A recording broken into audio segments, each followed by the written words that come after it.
Desde el 15 de marzo, todos los centros del Servicio Nacional de Menores se mantienen bajo cuarentena. Cerca de 6.000 niños y jóvenes permanecen en los hogares bajo un plan de contingencia que contempla, por ejemplo, talleres recreativos y contactos con familiares a través de videollamadas.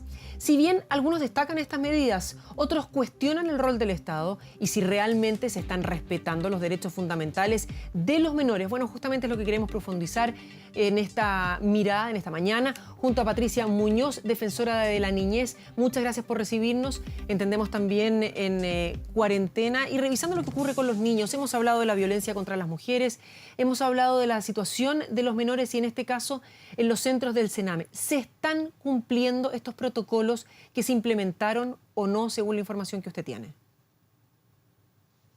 Hola Carolina, buenos días. Gracias por la invitación. En relación con el tema de niños, niñas y adolescentes que se encuentran bajo cuidado del Estado, yo creo que es necesario hacer una distinción, que es lo que nosotros hemos hecho en términos del actuar del Servicio Nacional de Menores propiamente tal, respecto de la intervención obligada a la que está el Ministerio de Salud, en tanto responsable de asegurar el derecho a la salud de todos quienes vivimos en este país. Y en ese sentido, el Servicio Nacional de Menores ejecutó determinados protocolos que tenían que ver con cómo gestionar el trabajo de los centros considerando la situación de crisis, que fueron remitidos y que nosotros observamos acogiéndose en general las observaciones que remitía la Defensoría de la Niñez.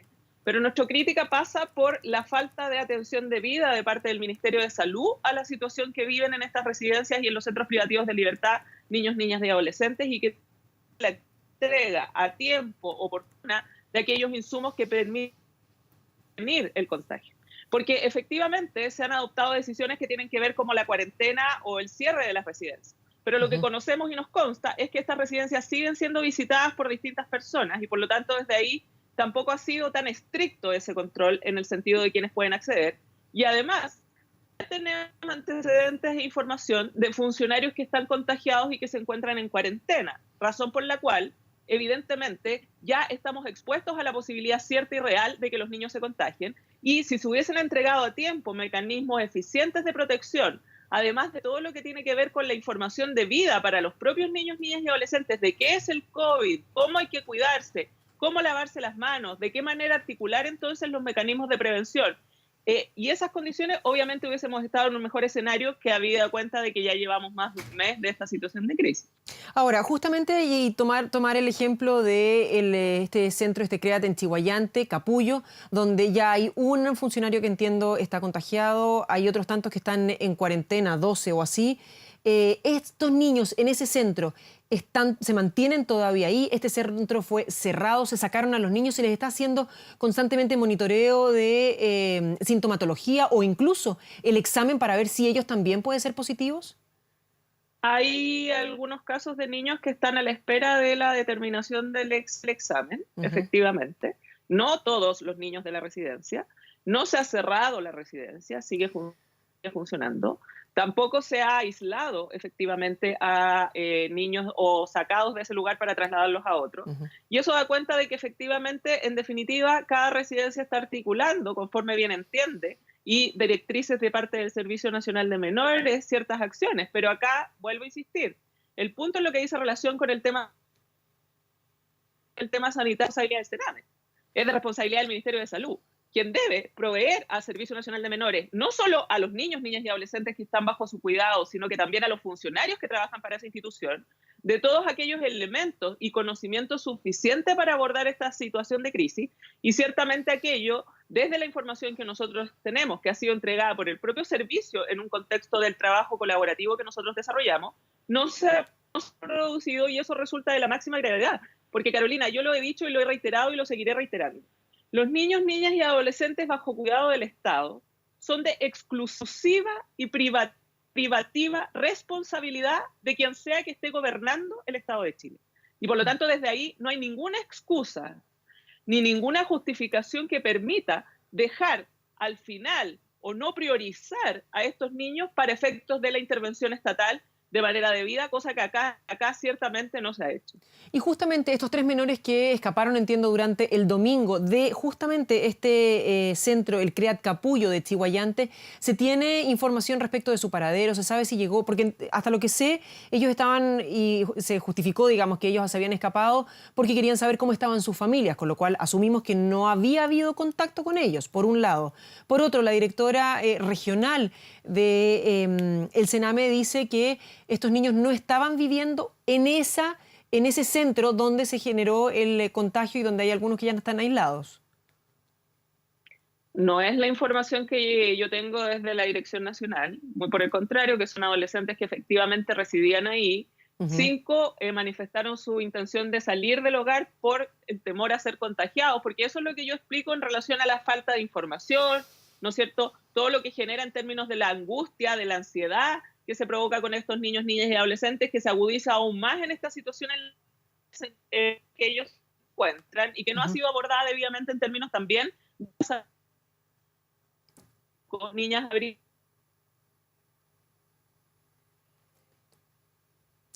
Estamos conversando con Patricia Muñoz, defensora de la niñez. Recordemos, situaciones que se han visto en los últimos días. Por un lado, funcionarios que están reclamando mayores insumos y estos niños, estos adolescentes que habrían escapado del centro Capullo, del CREAT Capullo, en Chiguayante. Justamente estábamos hablando al respecto y ya nos escucha y nos ve, Patricia. Yo no he dejado. Perfecto. A ver, si tenemos ahí el contacto y la podemos escuchar todavía. Estamos retomando ahí el contacto con Patricia Muñoz. Estábamos hablando respecto de la responsabilidad estatal, del cuidado de estos menores y sobre todo de estos 3 que escaparon durante el fin de semana de Chiguayante.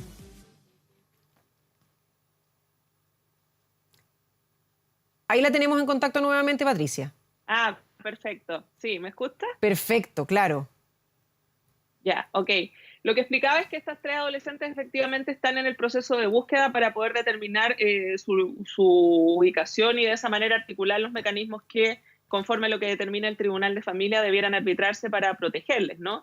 Porque efectivamente es una situación que no debiera producirse, pero que la verdad, y precisamente lo que nos preocupa, es que se pueda reproducir en otros lugares en razón de esta falta de información, de la falta de intervención debida desde el Ministerio de Salud, de la falta de entrega de insumos para protección, de las consideraciones que deben tenerse en relación con estos niños en términos de lo que pasa con esta crisis sanitaria, cuáles son las posibles consecuencias, cuál es la importancia del lavado de manos con los insumos necesarios para ello.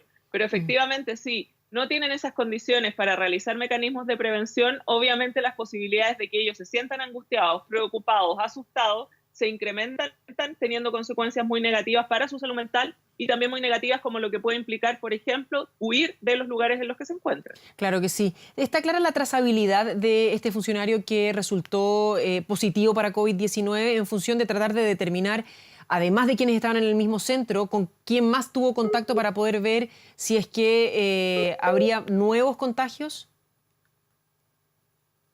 Perdón, la primera parte de tu pregunta no la pude oír.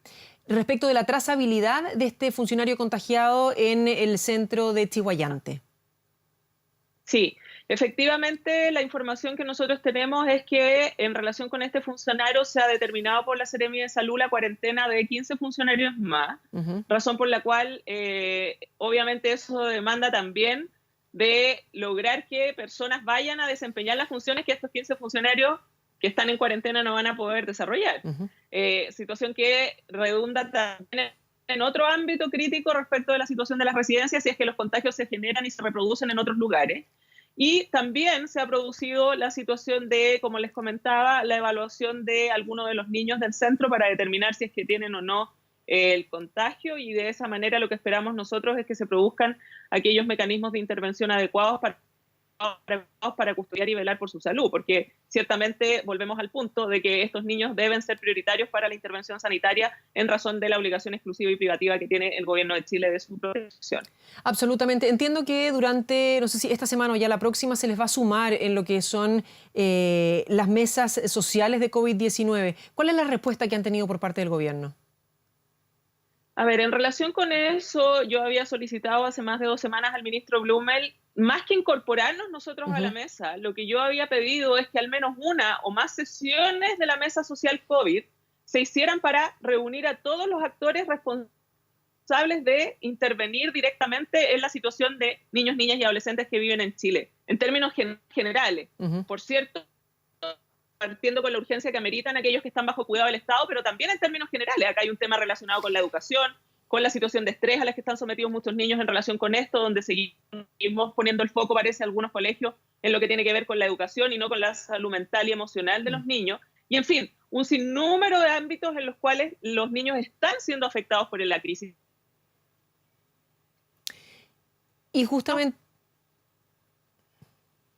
Bueno, y justamente porque la salud mental no solamente de los adultos se ve afectada, sino que también de buena manera de los niños. Y es lo que estábamos hablando con Patricia Muñoz. Patricia, la escuchamos.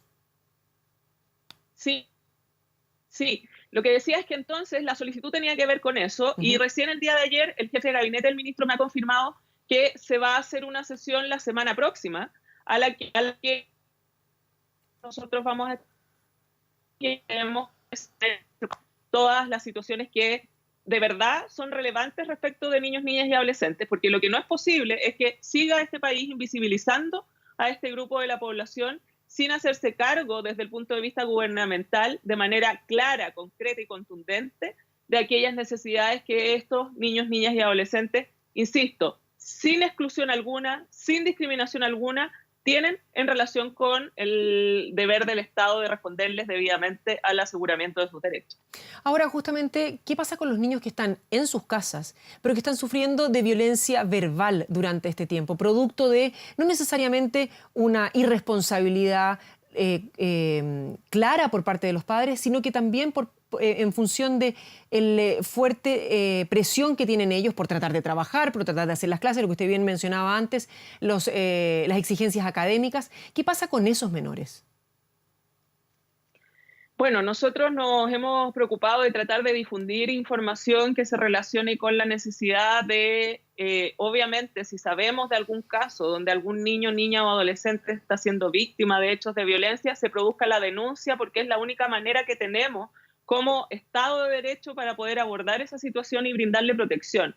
Ahí hay un llamado muy importante a la ciudadanía en general, ¿no es cierto?, en términos de comprometernos con evitar que estas situaciones se reproduzcan y pensemos en que nuestra denuncia puede hacer la diferencia entre la vida y la muerte de un niño. Desafortunadamente hemos tenido que conocer muchos casos de niños que en contextos de violencia fallecen. Y por lo tanto, desde ahí también lo que hemos pedido y esperado de la Subsecretaría de la Niñez, que es la responsable legal de prevenir vulneraciones de derechos, es que se hagan acciones contundentes y robustas para entregar a las familias que están viviendo esta situación de crisis herramientas precisamente para no entrar en una dinámica de maltrato sobre la base de la situación de presión en la que se pueden encontrar por las distintas situaciones que tú has descrito y que yo también hacía alusión.